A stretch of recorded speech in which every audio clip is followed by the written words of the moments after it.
Welcome to AI for Good, the leading action-oriented, global and inclusive United Nations platform on AI.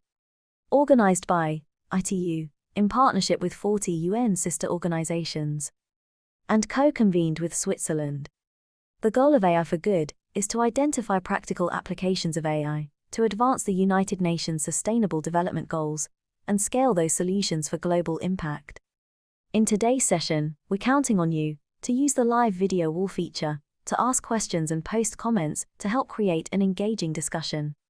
We encourage you to stay until the end to chat, connect, ask questions, and network with our distinguished panelists and world-class AI experts in the neural network. It is now time to kick off the session and welcome our first speaker. The floor is yours.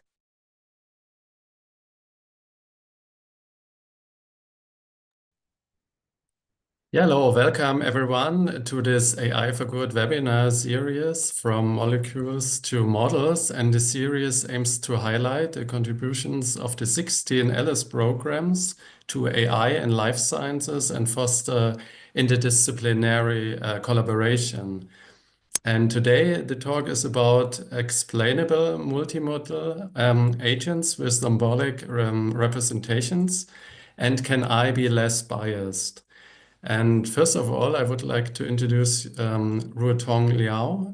She's a PhD candidate at the Ludwig Maximilians University in Munich, LMU, and she's specialized in multimodal reasoning, foundational models, and symbolic AI, with a particular focus on temporal data such as videos and dynamic graphs.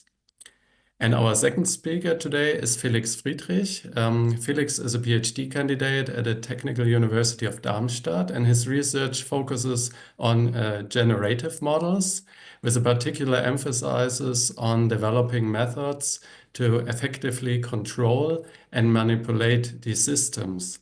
And both Ruotong and Felix has published in top-tier conferences and journals, and they are affiliated with the Alice program, Semantic, Symbolic, and Interpretable Machine Learning. And Ruotong, the floor is yours.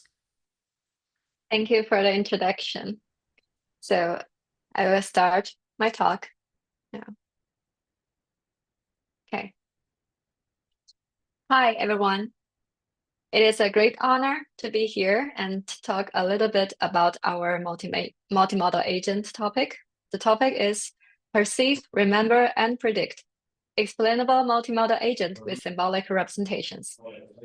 Ruotong, sorry, are you meant to be showing your screen? Yes. Yeah, we can't see it. Okay. Sorry. What about now? Okay. Perfect, thank you. Cool. Thanks. Okay. It's a great honor to be here to present our topic, Perceive, Remember, and Predict. Explainable multimodal agent with symbolic representations.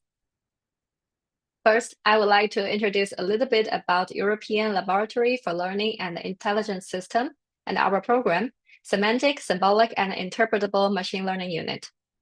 Our unit concerns machine learning approaches that operate at the human abstraction level, where the world is described by entities, concepts, and their mutual relationships. We also concern multi-relational learning, learning with temporal knowledge graphs, interpretable and revisable AI via symbolic representations, and instructing logical programs for data. This talk is about to promote options of lifelong learning for all, promote lasting, inclusive, and sustainable economic growth, foster industry, innovation, and the infrastructure. About me, I am an enthusiastic researcher in the field of multimodal agents, aiming for human-level intelligent assistance for human-centric AI. The agenda today for my talk consists of 3 parts. First, I will introduce the concept of multimodal agents with symbolic representations.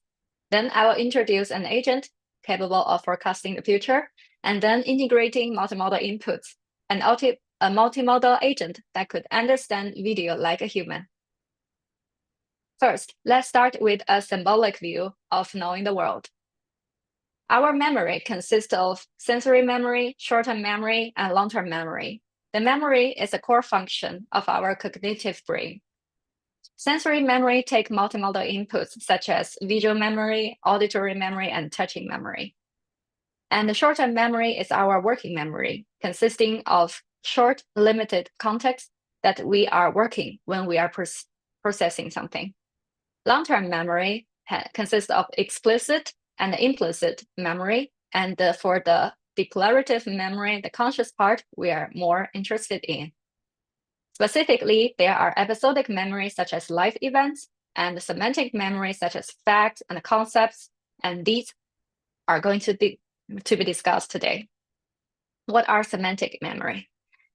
Semantic memory consists of facts that can be represented as tuples, subject, predicate, and object, such as Paris located in France. With an additional timestamp, we have this episodic memory. Episodic memory are represented as quadruples, subject, predicate, object entity, and timestamp to represent an event happening in our brain. An agent, a large language model powered agent, should be able to perceive, remember, and predict. The agent has a perception model that takes language, vision, audio, such multimodal input, and compress them into the memory part. The short-term memory, usually as the in-context learning, it is short and finite, and it is restricted by the finite context window length of the large language model. A long-term memory can be an external vector store that the agent can attend to at a query time and accessible via fast retrieval. With the help of the REC system, the agent should be able to utilize long-term memory as the external database. Then we have the agent. Given the memory on hand, what should the agent do? The word agent actually originates from the Latin word agentem, meaning to do. The agent should be able to reason, predict, and plan, knowing what happened, what will happen next, and what shall it do. Often compensated with a self-reflection mechanism in order to make it to self-evolve. Another core important part for the agent is the tool usage. An agent should be able to equip external tools to compensate its missing information that it cannot derive from the previous memory. For example, tools can be specialist tools, specialist models, proprietary APIs, open source libraries, etc.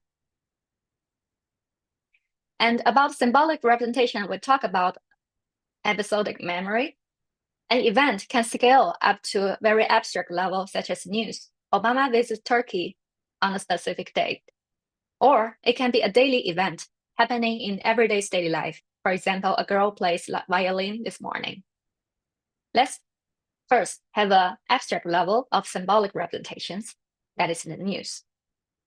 If we have millions of such news happening and recorded in a database, we can form a temporal knowledge graph where the common entities are connected with each other with multi-relational data.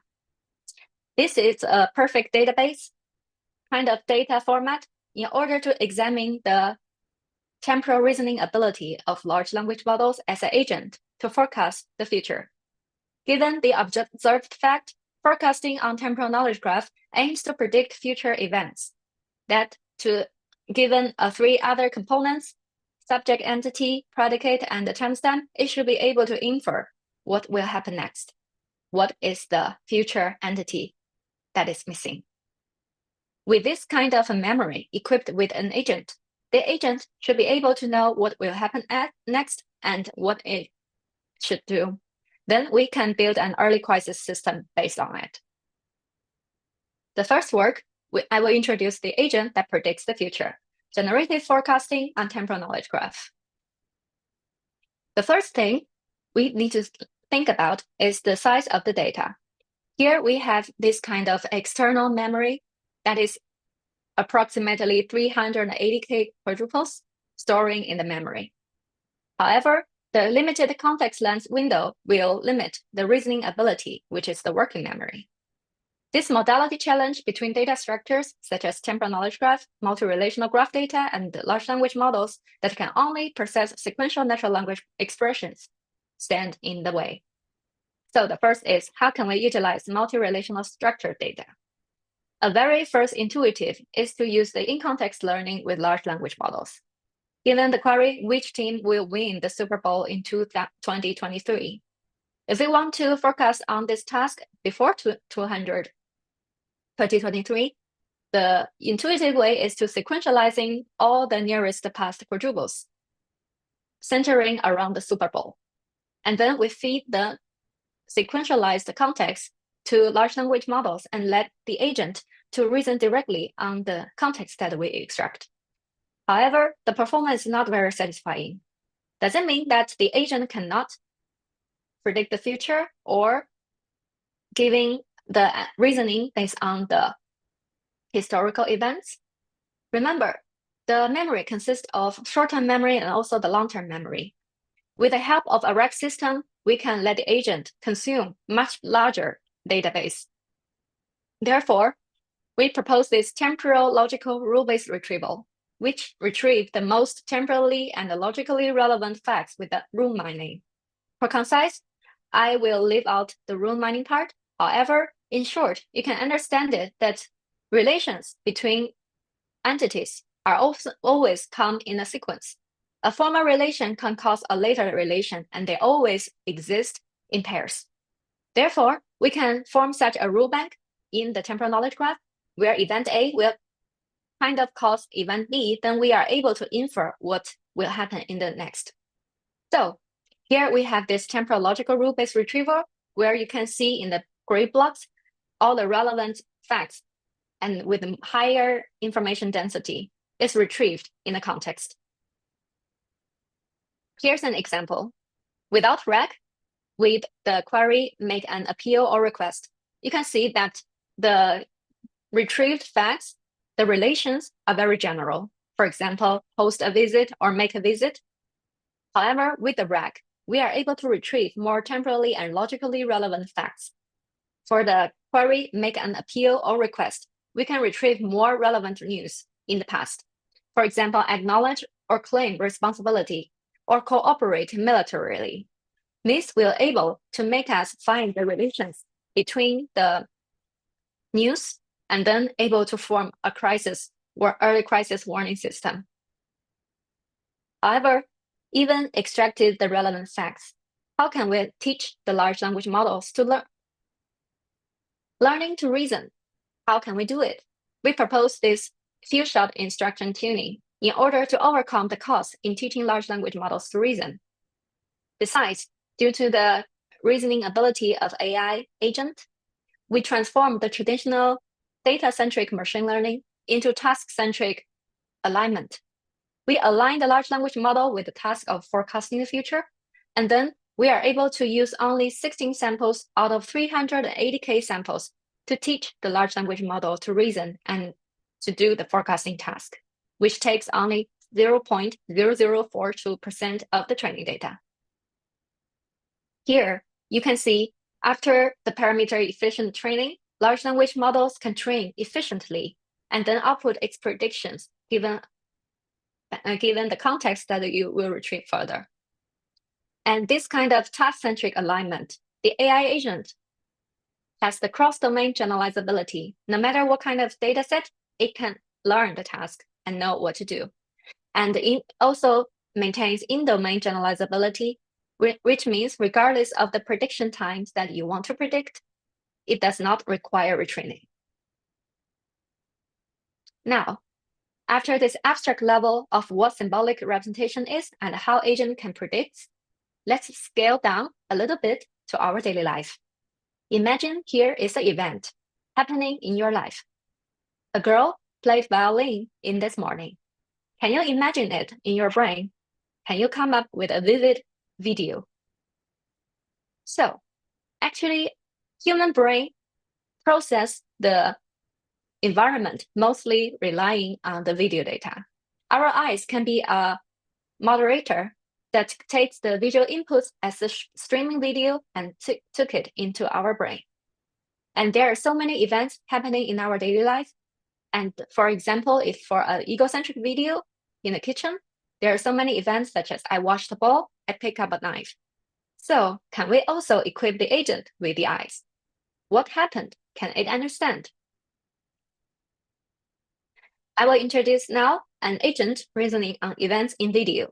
Video Insta, a zero-shot long video understanding via informative spatial temporal reasoning with large language models. First, if we want the agent to reason on long videos, the most intuitive way is to tell it what happened in the video in the textual form. This is similar to describing an event or describing a video to a blind person. The question is, why are we doing this? Transcribing video to text to symbolic representations. This is because the video large language models are training costly while struggling with the performance. Also, its prediction and also its output, given the question, it has limited explainability, which means you may not understand what the agent is actually doing. Third is, large language models are really good at long context reasoning, proven in various works. And we all know how powerful the GPTs could be. So let's do it first, extracting the symbolic representations to the video to the large language model and to see whether agent can reason on long videos. The very intuitive way is to use a captioner to transcribe the video frame into captions. And then we feed all the textual descriptions to the large language models and ask relevant questions to test if the agent can understand what's happening in the video. However, from video to text, there's a lot of things need to be taken care of. The problem is like the three. First, the redundant information. The challenge is that how to extract the most relevant data for large language models' limited context windows. The generated captions contains all the information that you transcribe into text. However, only a slight slice of the captions might be relevant to what you are really concerning. The second is the neglection of spatial and temporal characteristics of video. Video possesses both spatial and temporal characteristics. The challenge is how to preserve and convey this information to aid the large language models in reasoning. In the transcribed captions, the spatial and temporal part is missing. You don't know which event starts at what time and ends at what time. And also, you don't know the spatial relationships between each frame and also within a frame. The third is the complexity of reasoning with unbalanced information over temporal span. Long-form video vary in information significance and the quality over the temporal span. The core part, in order to understand a video, might be very limited, and therefore relying solely on the large language model's intuition is not sufficient. Therefore, we require an explicit reasoning algorithm that is explainable and the human-like, that we understand what the agent is doing. Therefore, we propose this Video Insta framework. Video Insta framework consists of three components. First is the temporal reasoning part, the spatial reasoning part, and also the informative reasoning part. These three parts I will break down to speak about one by one. First, what is the temporal reasoning in Video Insta? Let's see, here is a screenshot of the paper that is writing to explain what this Video Insta works. And you can see that the Google Scholar will generate summarizations per section. And also it will generate summaries per paragraph. And then you will see that it is very natural that we will generate abstractions and generate understanding per sections in order to understand a long context or a complex document. So can we apply this intuition to the video form? What if we can understand long video into chapters and into clip-wise understanding? So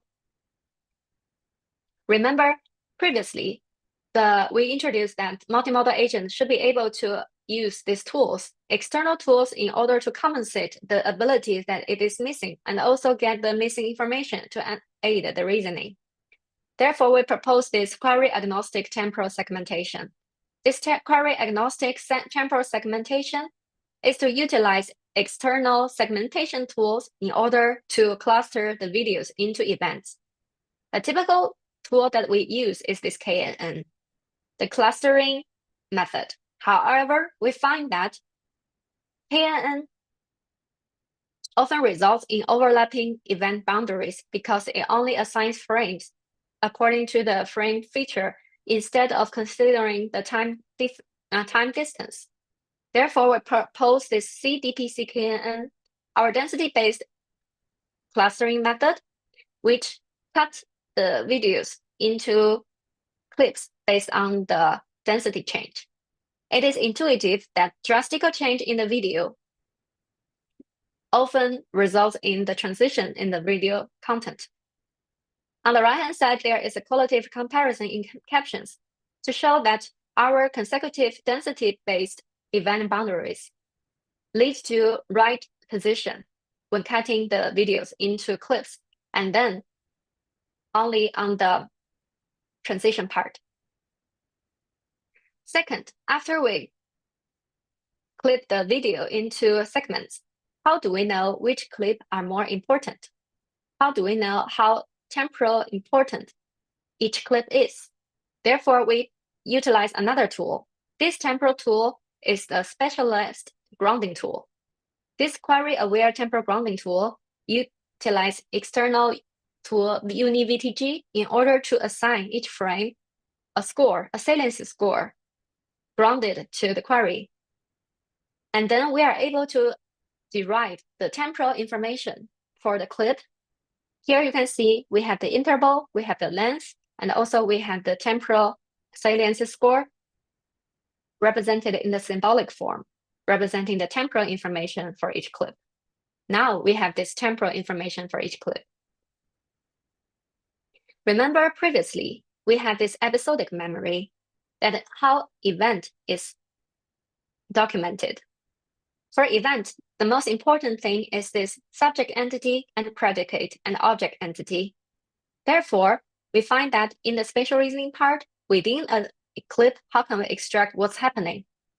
We find that, okay, subject entity, a subject and objects, they are all objects in the scene. Therefore, we utilize this object detection to extract objects in the scene. Also, the action is the predicate. We use action captions in order to extract the actions happening in the frame, in order to provide a symbolic representation of a video clip. Specifically, we use generative visual language models to convert video actions content into descriptive text. And the egocentric person video data, we use the tool La Villa, while exocentric person video data, we use another tool called agent. Therefore, you can use various agents to extract the agent and extract the actions into textual form, and we extract per second. Second, similar for the objects, we can have object detectors in order to detect the objects in the video clip, and you will see large language model has proven its spatial reasoning ability by providing similar objects. The large language model is able to imagine a context with the given objects. We also extract the objects per second in order to provide such a context for spatial reasoning.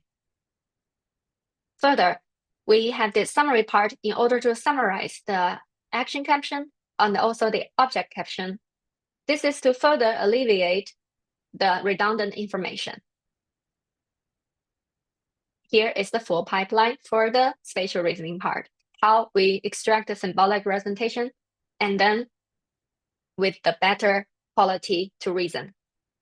Now we have the spatial information on hand. How can the agent to reason on its memory? The memory is full loaded, but they are very messy.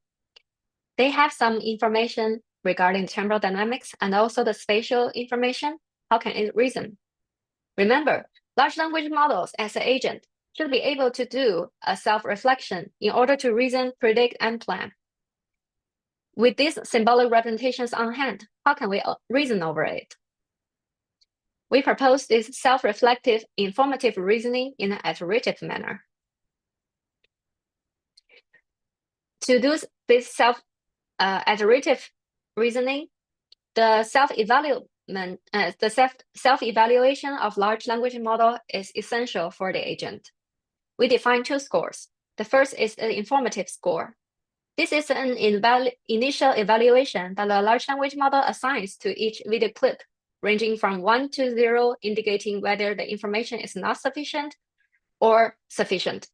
The goal is to assess adequacy of the information derived from earlier stages, and clips with higher scores are considered more informative and thus more valuable for the reasoning process. The second is the confidence score.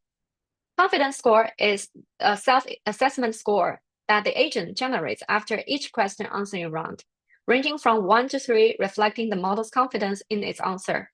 Not sufficient, not confidence, until very confident. This helps the model to evaluate its own performance and determine whether additional information is needed to improve predictions. This self-reflective reasoning part will use these previous 2 scores in order to reason in an iterative manner. The agent merges clips that are deemed sufficiently informative and then attempts to answer the question on these merged clips. An agent assigns a confidence score to its prediction until it only outputs its predictions until all clips are merged or it feels confident about its predictions. This reasoning process provides an explainable and human-like reasoning process. In total, Video Insta consists of 3 parts: event-based temporal reasoning, content-based spatial reasoning, and self-reflective reasoning.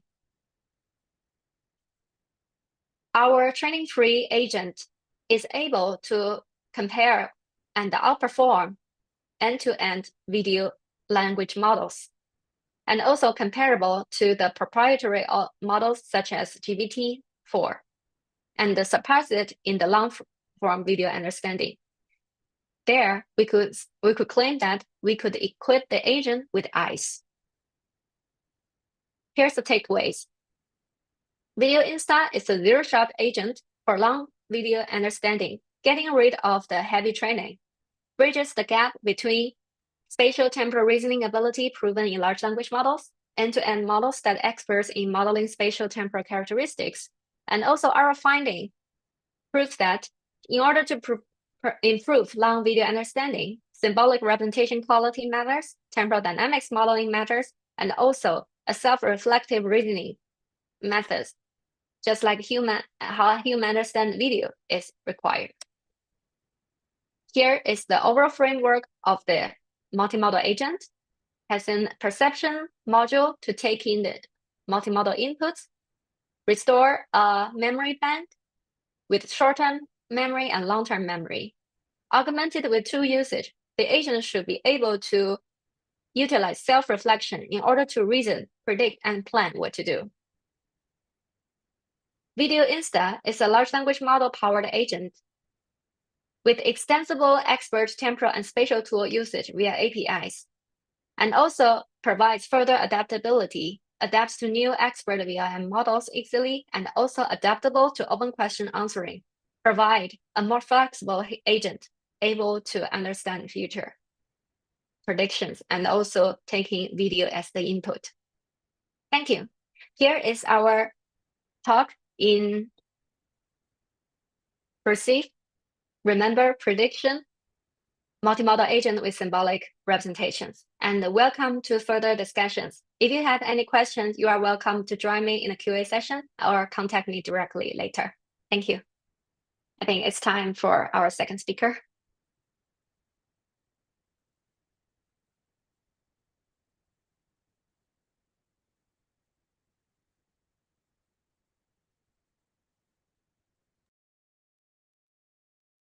Right. Hello, everyone.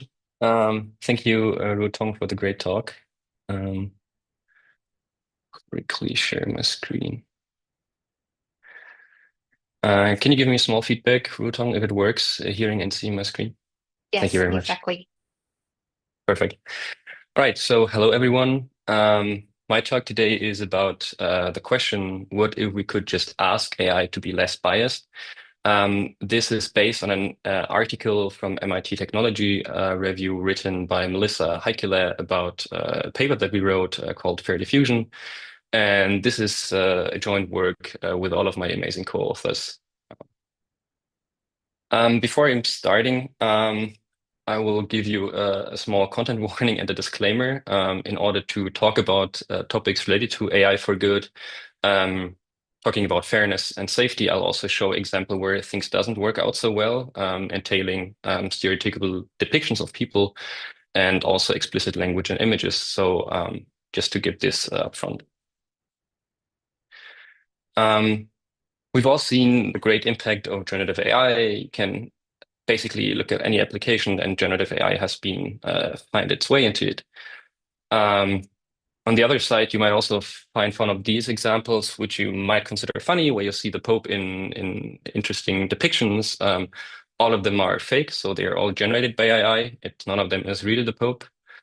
But you've also find much more alarming examples. So on the left side, you see things like images of European girls, whereas on the right side, you see images of African girls. And I'm pretty sure not everybody or every girl living in Europe is blonde-haired and looking like a supermodel, and the same goes on the contrary for African girls. We can also take this a step further, even current models, like this is from GPT-4 Vision, putting two pictures into it, asking, make up how rich the person is, and the Asian appearing person seems to be not very rich, and the white appearing person seems to be very rich. So you find all your ways to still find biases in those models. And in a recent work, we've also asked ourselves the questions, why is that the case? And if we look at very famous data sets like the ImageNet data set, you see the reason behind. So in the bottom, you can see images of the class bathtub. And the question is now, do we need explicit imagery when we want to teach a model about bathtubs? So I'd like to put a citation here from Berheim et al., who were saying, feeding AI systems on the world's beauty, ugliness, and cruelty, but expecting it to reflect only the beauty is a fantasy. And this is something we humans also face in our personal lives, right? We also see everything in the world, like there's not only beauty around it, it's also ugliness and cruelty. But even though we see all of it, usually we try to behave in a beautiful way and not very much in an ugly or cruel way. And so the idea is to say the model has learned a lot of concepts like humans have learned concepts, but we don't show all these behaviors that we have learned because we know when to express what. And so ideally, we would like to ensure that we show only beauty, even though there is cruelty in the world. And the question is, how can we do that? And in AI models, we have usually 4 different ways. And the first one is to filter data. So we can just try to remove unfair or biased or unsafe data from our data sets. We can try to regularize the training. We can fine-tune models. We can moderate user input and output. So we can block certain prompts, or we can block outputs when we think they appear unsafe or unfair. And we can also control the inference. So I'm also explaining in a second what I mean more by controlling the inference, but it means like we steer the model, we control the behavior of a model. And it's overall, no model will give you the final, or like not no model, no method of these 4 will give you the final perfect result. For example, in the green one, a famous image generation tool was blocking the word Afghan due to the image of an Afghan girl.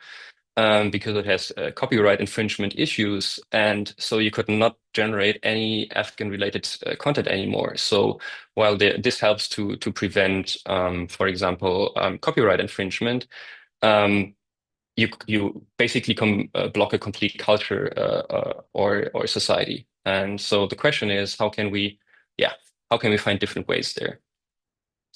And once again, the topic of this talk will be that there is value in reflecting the world's ugliness, which means we can ask the AI to be less biased. We can use the concepts, even about ugliness, that the model has learned in order to push the model to provide only beauty.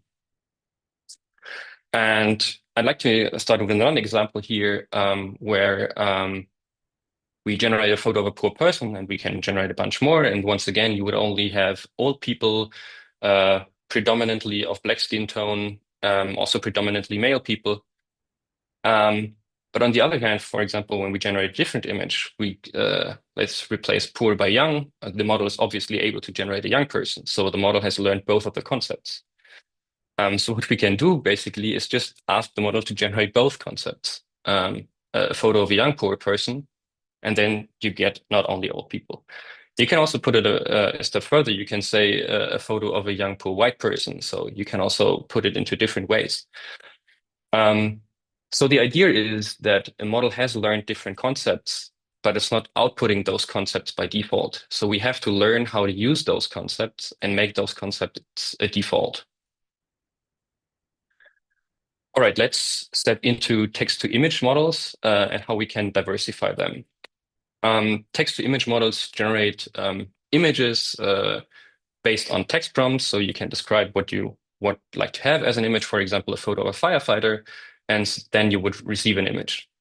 Typically, when you generate images of firefighters, it's once again predominantly male, white people, and this is not necessarily what we want.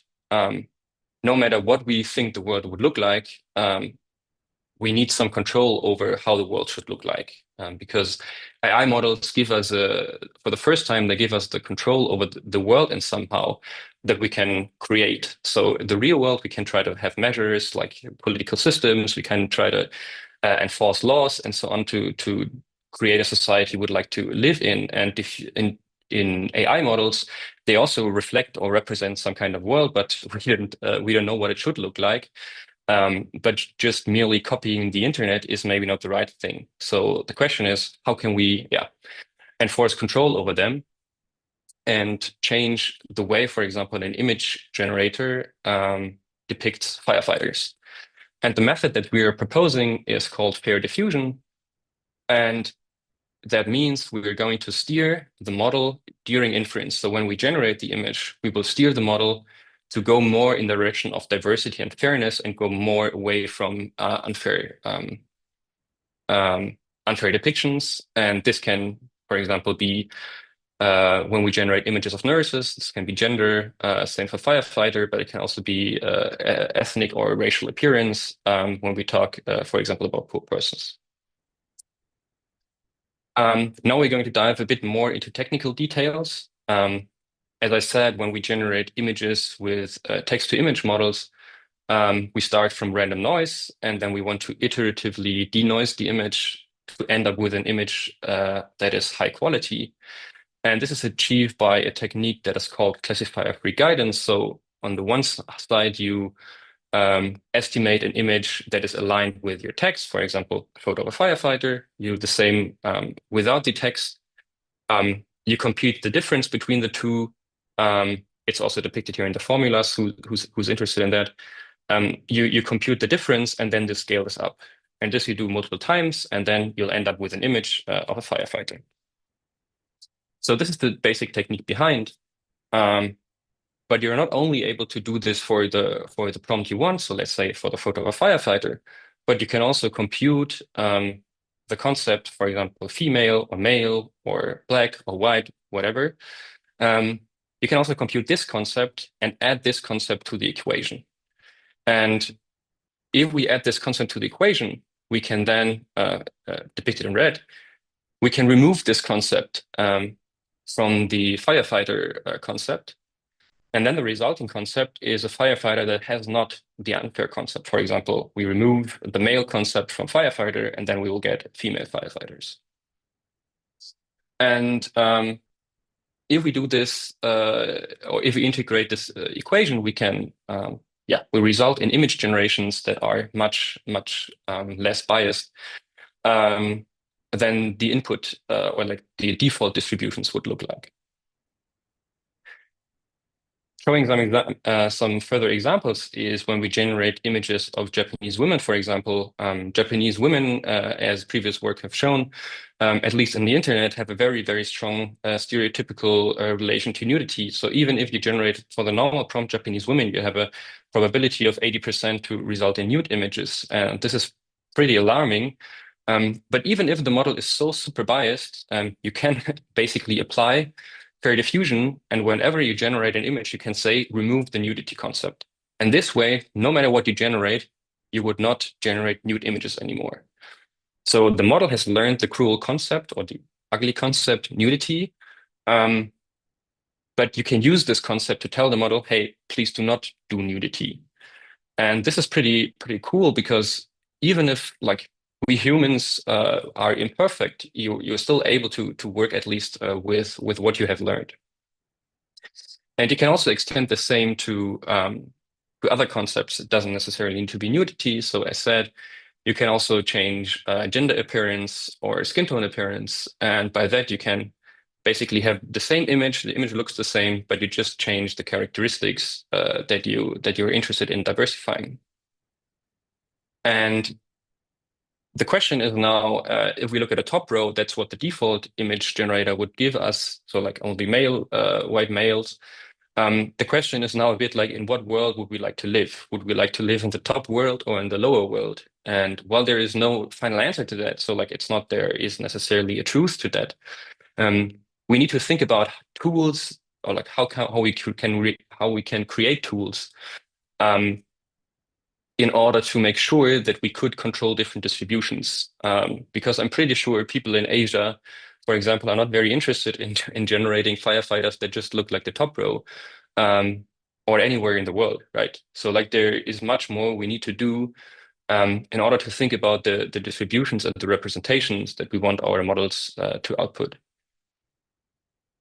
Okay, so I've now shown that we can swap from basically undiverse to very diverse representations. And the question is now, is our job done? And the problem is now a bit, if we just always add or remove a concept, we might end up doing something which is wrong in another way. So these are images generated with Gemini, the image generator by Google. And what you can see is that you have all kind of images that are factually very, very questionable. The founding fathers of America haven't been native, unfortunately, or black. And the same is with German Wehrmacht soldiers. They have the appearance is not matching basically the factual reality. And this goes for all these examples. So the point is here to say we want diversity, but not in all cases, because in some cases it might even be harmful again, because it might be even, again, culturally disrespectful to have these diversifications in the wrong place. So what we need essentially is we need diversity, but only in quotes in the right places. And now, in order to check how current models look like, we were evaluating in a work in progress. We were evaluating most of current models, and we're looking, okay, which of these models are over diverse? So which of these models would generate Black or Asian Wehrmacht soldiers? And we would find that basically no model, except for one, the Adobe Firefly model, none of these models would do that. So everybody steps away from diversity, basically. So everybody is just generating the right Wehrmacht soldiers.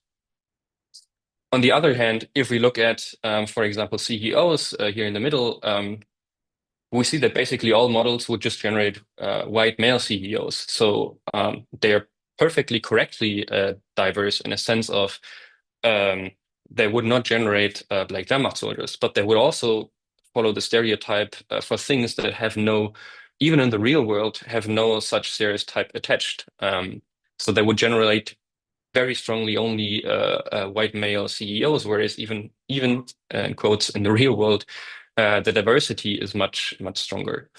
And when we apply fair diffusion, it's the orange bar here. We can we can try to be never incorrectly diverse, but we can also try to be very correctly diverse. And I'll show in a second how we can achieve this. Okay, so the idea is we want to understand before diversify, and by that I mean which concepts should interact with each other, and are concepts present when we generate something. And for that, I will dive into some technical details before. And the transformer architecture is the foundation here because it's the architecture that is basically applied to nearly all AI models and for all tasks. And also text-to-image models like diffusion models are even relying on them. And there have been new efforts in understanding the representations / concepts within a model. And this branch is called Mechanistic interpretability. And a new model type or a new method in this area is called sparse autoencoders. Okay, so let us take a small LLM detour to better understand this, the sparse autoencoder and interpretability concept in order to then apply this to image models. Okay, so what are SAEs or sparse autoencoders? Language models learn representations, and these representations are super non-understandable to humans. So like we have long vectors of 4,000, 10,000 entries, and these are just pure numbers. And while they might reflect very well certain concepts, it is totally unclear what those concepts actually represent. But the underlying idea that there is still these concepts means we can try to extract those concepts. And what is being done is, let's now assume the vector is only 512 entries long. Still, we wouldn't understand a thing. If we now scale up this activation in a very, very high dimensional space, let's say 130,001 72, we can now force the model to have each entry of this vector to represent only to a very single concept. And that means, like in the previous activation, the 512, everything is also captured, but very in a strongly superposition. So that means it's not only that the first entry corresponds to one single concept, it's more like the combination of 20 activations within this vector represent a specific concept, making it much more difficult to understand what's happening within the model. If we scale this up and force the model to represent each entry represent only a single concept, we can much better understand what's happening under the hood. And this helps us to see what is active when we use the model. So when, for example, generate an image, we input a prompt, and then we can see, okay, in the representation, nudity is active, although we are just generating an image of a Japanese woman. And this gives us a notion, okay, if this concept is present, then we need to do the steering. If the concept is not present, we would not need to do the steering. Okay, so how can we do this sparse autoencoder? How can we do this up projection and upscaling?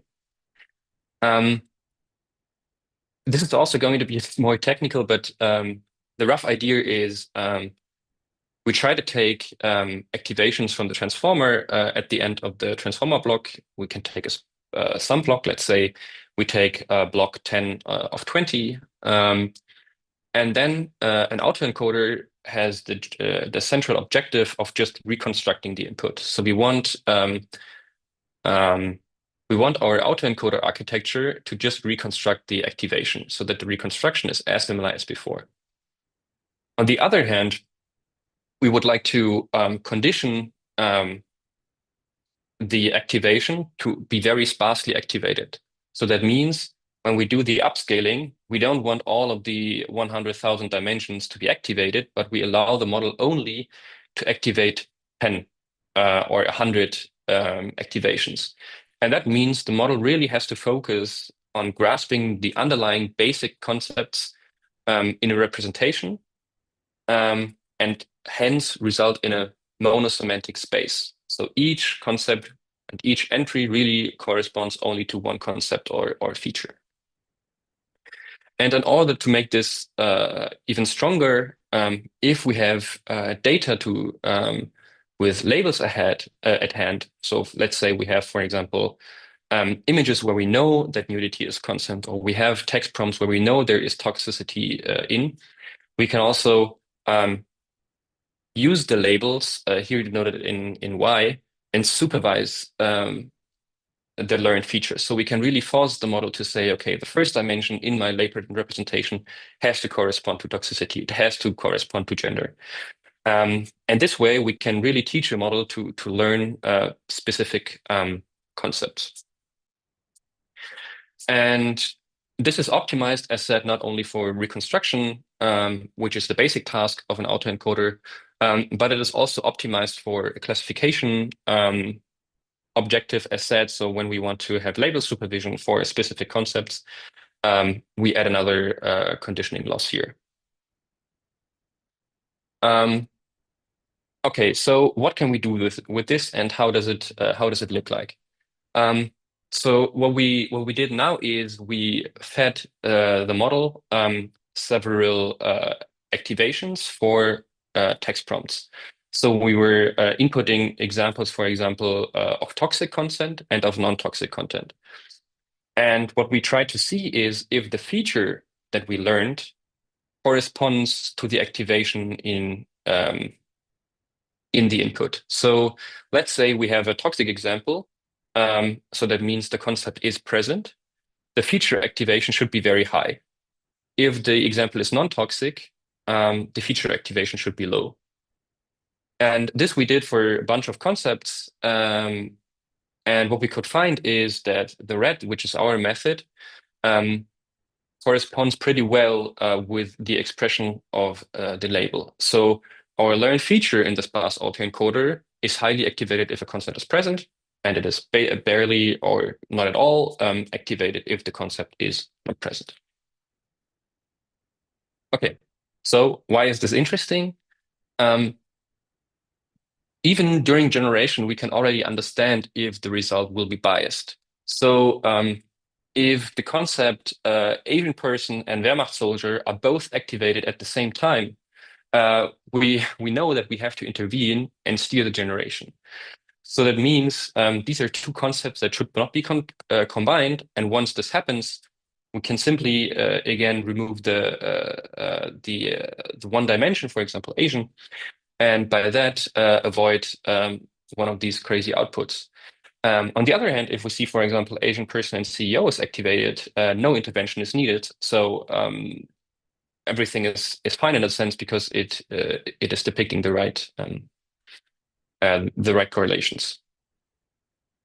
We can also further take this to toxicity examples, as said, referring to text. So on the left, in the left column, we see the input prompts. In the middle and on the right, we see the continuation of the model.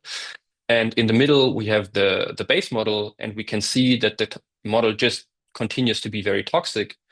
And on the right side, if we detect that there was toxicity active and we remove the toxicity, we can successfully remove the toxicity in the model and make a continuation that is not toxic at all. And yeah, currently I've talked a lot about, or like before, I talked a lot about text to image.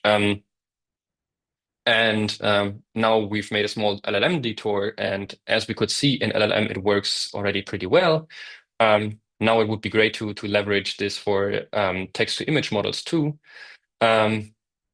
which is pretty challenging, comparing the left side, which is the basic transformer architecture, which is just one of these small blocks basically. And the full text to image architecture is much more complex. But yeah, we're currently working on it and trying to make the newest architectures and versions of text-to-image models similar safe as we did with the previous versions. And what I would like to conclude with my talk is saying, yeah, let us think about what representations we want to have. We can pretty much control them in AI models much more than we can do in the real world. And AI models will have an impact on our real world. And thinking about the idea that maybe learning bad concepts per se is not a bad idea. It's more like we can even use those concepts in order to tell the model to not be biased or unsafe or unfair. And still saying we need to filter data, we need to filter prompts, we need to regularize training, but we can also use at inference. So even if those models are super biased, we can still work on this. And with this, I like to conclude my talk. Thank you for attending. Feel free to ask questions, and there's also a QR code where you can find more information about what I've talked about. Thank you. Yeah, thank you very much, Felix. And there is a question already. How to identify dimensions of unfairness, and how do you define what a fair model should ultimately look like? All right. Thanks for the question. I think this question is much more challenging in terms of it's rather a societal or a democratic problem, basically. So even in our societies, we have to ask ourselves, what do we consider fair or unfair? So my work is more targeted at how can we find techniques to enforce arbitrary definitions of fairness? But in general, to give you the definition that we were using, the question is, or the definition is, if the model has a specific tendency towards a certain characteristics, then this is considered a bias. So for example, when you generate a CEO and it has a tendency towards males, this is the bias. If it had no tendency, if it would generate all genders equally likely, then it had no bias. Okay, yeah, thank you. And for you, Ruotong, one question: what is the long-term vision for multimodal agents with symbolic, reasoning, and how might they evolve to achieve more human-like thought processes? The long-term goal for multimodal agent should be the human-level assistant that help us with our daily work. And we are able, as human, we are able to aim for more human-level jobs. And we can let the agent to compose the prompts or actually our guidance to the work, and let the agent to decompose the text and even do the implementations on their own. Therefore, the human and the multimodal agent should form a collaborative cycle for collaborating in a work. And also this agent should be able to perceive the multimodal information just like human did. In this case, we still have a long way to go, but I think it's achievable. And I believe this year would be a great year for agent, especially for multimodal agent, and looking forward to it and how human-centric AI would will develop with the development of more intelligent agents. Yeah. Okay, thanks for that. And Felix, one more for you. So two questions. When do we need to intervene, and do we always need to steer a model, or is there a smarter way to identify the need for steering? Yeah, that's also a very good question. So generally, as said again, it's tough to find what representations should be within the models. What distributions do we want? Which concepts should be related to one another? But one thing that we can do is we can try to find real-world distributions that we agree on, and following those real-world distributions, I think, is a first sensible step. This means, for example, going away from internet distributions, going away from Western-centric distributions, and this helps to basically find representations which much better represent the world, whereas current models have a very, very specific focus of the world. Okay. And the last question to Wotong, how will multimodal agents with symbolic reasoning help with future social good? And the second part, how will it improve human AI collaboration and decision making? Okay. So a multimodal agent should be able to produce its predictions and decision-making within an explainable manner. With symbolic representations, this is very natural to how humans communicate with each other. In this kind of view, the symbolic representation allows human and the agent to communicate easily, and also provides the explainability and also intervene in between. And people are able to proceed to better decision-making when getting feedback from the agent and vice versa. So this will form the form of human AI collaborations. And also with this explainability, and also I believe Felix fairness would also boost our agent for social for good. And in this case, the agent should be a good helper for us instead of someone who take us our job. So that's our vision, and that's also our aim. Yeah. Yeah, thank you so much for both of you presenting today. And we had an engagement discussion and a lot of visitors here in this session. And here I will close today's AI for Good Alice program session. And thanks for you again. Looking forward. Yeah. Thank you very much. Thank you very much. Thanks for the audience, and thank you for the Thank you for Philip, participating in today's AI for Good session. We hope you've learned something new, innovative, and engaging in today's event. We now encourage you to continue the conversation on the live video wall in the neural network. Here you can ask questions, like and comment, share links, complete the poll, connect with interesting profiles, or speak one-on-one using the chat and video function. We invite you to explore the lobby, try the smart matching quiz, visit the virtual exhibits, poster boards, the eShop, and build your personalized AI for Good program. Let's shape the future of AI for Good.